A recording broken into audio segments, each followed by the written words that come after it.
Welcome back, dear viewers, and as we said earlier that we are going to talk about the conclusion of the 4th edition of the World Youth Forum, which wrapped up its activities on Thursday. We'll try to know more about its outcome and the message it sent to the whole world. And today we are joined by Mr. Mohamed El Saedi, member of the Coordinations Committee of Parties, youth leader and politicians, and one of the participants at the World Youth Forum is going to tell us more about his experience and participation in the forum.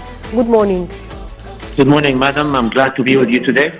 Yes, Mr. Mohammed, can you first tell us about to what extent this forum is different from the other forums that were held before? This forum has been, it was conducted after 2 years of absence since 2019. Therefore, the slogan, back together. The world is very different now since coronavirus. Yes. So it's a different forum. It has different precautions. It has different topics. And the people are just glad to be together at one place again after they've been separated by the pandemic for too long. Yes, Mr. Mohammed, you were participating in the forum. Can you tell us more about your experience? I had the honor to participate in a workshop called Sustainability or Sustainable Development Goals after the pandemic. I was a part of the clean energy workforce.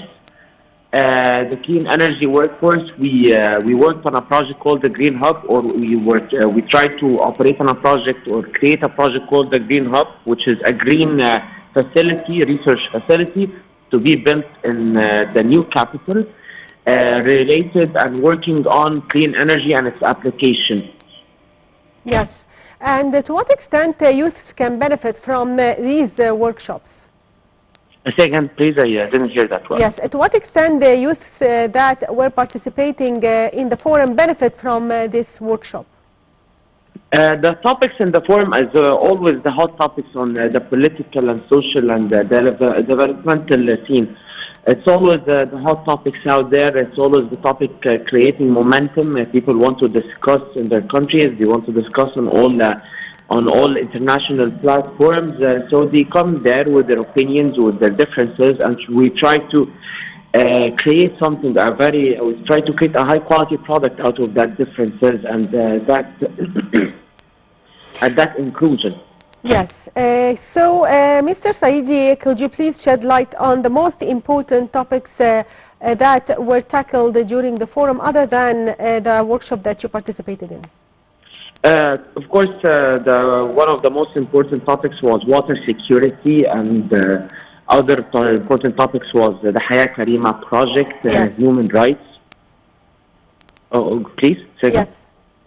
So you were talking about climate change sessions and also Decent Life Initiative. Also, we have sessions that tackled combating Egypt's experience in combating poverty. Yes. Yeah, and the Egyptian experience in combating poverty and the world experience in combating poverty, which is one of the SDG goals. It's one of the human rights goals. As I said, the water security. There was a lot of focus on water security. It was that water security should be a topic in which all countries get together and collaborate towards, not get into conflicts with. Yes.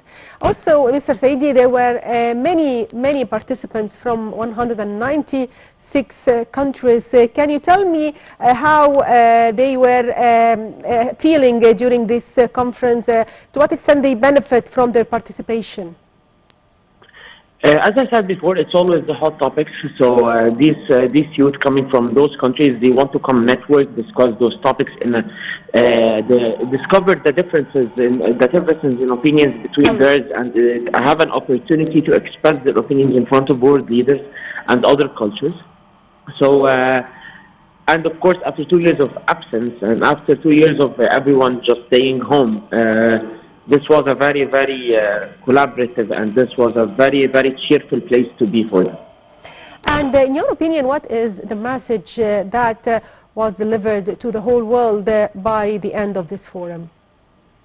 The message is that there is a place where we can discuss politics, where we can discuss social affairs, and can discuss current topics in a safe environment, accepting of one another, under the leadership of Egypt and His Excellency President Abdel Fattah el-Sisi. That our country is strong, our country is safe, our country is accepting of different opinions and different cultures and different people, and we will continue on doing so in the name of humanity, as his president said, that this time it's not long live Egypt, it's long live Egypt, long live humanity. Yes, Mr. Saidi, also if we talk about to what extent this forum creates a generation that is able to lead in the future of the new republic, also it helps them to be part of decision making here in Egypt, and also we can see that the president is always keen to communicate with the youths and to listen to them and to their problems. So tell me more about this. The president has a history of empowering youth, and before we say empowering youth, it's a very, very wide word. I would like to put it into perspective. Empowering youth is not an objective. Empowering youth is it's a tool. It's a method of achieving development. A real objective is development. So when you empower youth, you use their energy and use their thoughts and their ideas. It's a method of achieving development. But before you do that, you need to put them in, before you hold them the responsibility or give them the task, or you need to train them. You need to train them, you need to prepare them for that responsibility. Therefore, the PLP, therefore the Coordination of Party Youth and Politicians, the NTA, the President has very strong will to create a generation of youth capable of running a country. Before they are empowered, they undergo trainings, and afterwards they are held for responsibility. The last responsibility the president gave to the organizers of the WIF would be they would be in charge of organizing the climate forum, the 27th version, next year in Sharm el-Sheikh, and they now also are now in charge of preparing a platform in which civic society and NGOs can operate from all around the world together for common goals of development, entrepreneurship, and climate change. Therefore, this year's name, the next year's name is civic society. Yes. So how do you evaluate the government's efforts to organize such a big event amid the coronavirus pandemic? How successful was the experience? It's not the first time for the government and the organizers, which they hold a bigger part in creating the World Youth Forum.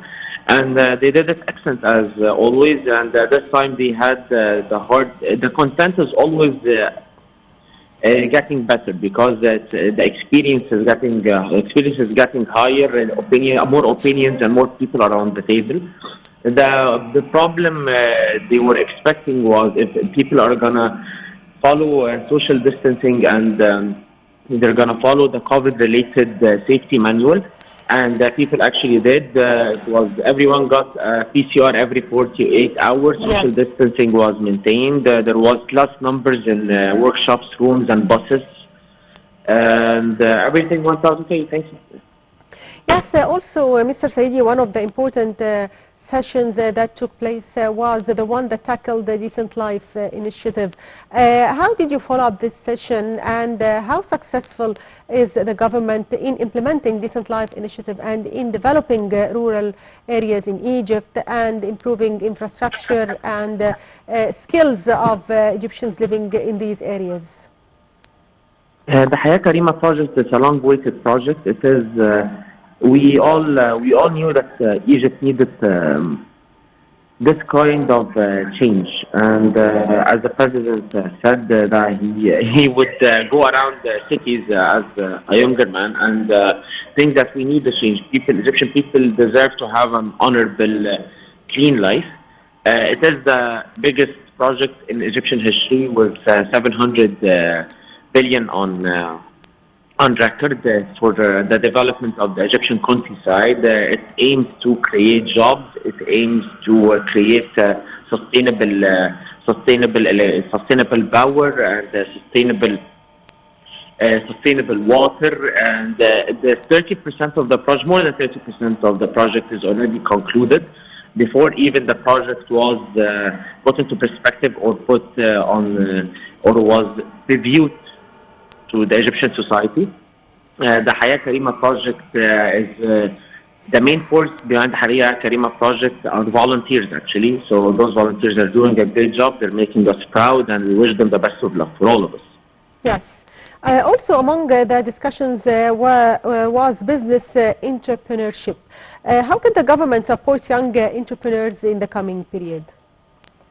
Actually, supporting young entrepreneurs is a very easy task. You just need to put legislative terms for them. That means that laws that help new businesses and startups. You need to provide some sort of financial aid for them through a proper banking, through proper bank interest for the startups, and you need to. Of course, put in process some tax incentives and tax holidays for new startups. You don't want to load them with taxes with just starting, and having all the other problems. They can, after making some decent money, just tax them. And of course that's on the business side. On the training side, you need to incubate them. You need to give them ideas. You need to train them on how to work in teams and how to understand and better study the market. As I said, our president is very, very focused on training and empowering youth, and he's giving a lot of incentives for corporations who do that and incubate young startups. Yes, also digitalization and future technologies were also tackled in the forum. Tell me more about the importance of digital transformation, the government efforts in this domain. Digitalization, basically, it saves money. It creates a faster work process, and it puts some sort of efficiency or thoroughness in the process of paperwork. So digitalization is not a luxury; it's a must. Digitalization is the new way of our world, and also digitalization saves. It eases the process for people. So if you have a business or you have some paperwork to finish or whatever, when you go through a process which you deal with only one person through a desk and your paperwork is done and the process is over, it's easier. You don't lose interest in dealing with the government or dealing with the paperwork they put in process for you. So it helps you to become part of the system instead of just going on your own way. Yes, how does the forum contribute to marketing Egyptian tourism through the delegations of the youths of the world, and to what extent they enjoyed their stay in Egypt in Sharm el-Sheikh resort? Were they impressed by the place and this touristic destination? Of course they were, wouldn't you? Sharm el-Sheikh is a great city. It has a great climate. The resorts are just amazing. It's a very friendly city because it was built from youth all around the world at the WIF period. Everything was put in process right. It's an amazing city. It's an amazing city. It's a chill city to be in.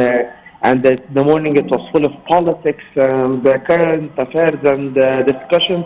And this night it was full of fun and people getting together and enjoying their time and getting to know one another and sharing their experiences more. It was a great place to be during the fun. Yes, also one of the sessions that the president was participating in, that one that tackled ending conflicts between nations and supporting these nations to rebuild itself. Did you follow this session, Mr. Saedi? Sadly, I didn't. I had prior work with my coordination of our youth and politicians because we were on our own co-organization committee. Yes. But of course, it was an amazing session, and in a world full of conflict, and now full of corona. People are not even together to be properly in conflict. We need that. We need people who are willing to find peaceful solutions for our problems. Yes. Also, if we talk about the enormous economic benefits of the Decent Life initiative, and to what extent it has a social impact on the countryside and its residents. Jobs. The bigger the impact would be jobs. The people in the countryside do not have a sustainable way of living. It's all there is no sustainable work path for an employer to be there. So that's why they usually travel to cities in order to find a more sustainable job instead of just business. Then the business falls, it comes back because they're not making any money, so he's employed by someone, that someone is out of money, so he's bankrupt, so he's selling his piece of land. So eventually it becomes a target for people living in the countryside to go and be an employer instead of a landowner or a farmer, be an employed in a city somewhere near him. Yes. Through this project, you create, through the Haya Karima project, you create a system on which entrepreneurs on those areas, which are landowners and people working in agriculture, working in development, have a way of processing teams, creating systems in order to create more sustainable jobs at the countryside. Also, the initiative has gained worldwide acclaim by world funding bodies and governments and leaders as well. How does this boost the trust of the whole world in Egyptian economy and helps draw more investors? Of course, anything that developmental gains, anything that developmental gains will shed a lot of light, and this is the biggest one in Africa and in Asia. Basically, you had a countryside that was forsaken for very, very, very long. The cities in Egypt too. The cities in Egypt were developed in certain areas, but the countryside was not. Our president has a history of removing the signs of poverty by removing the slums, creating new cities, and now his eyes are on the countryside.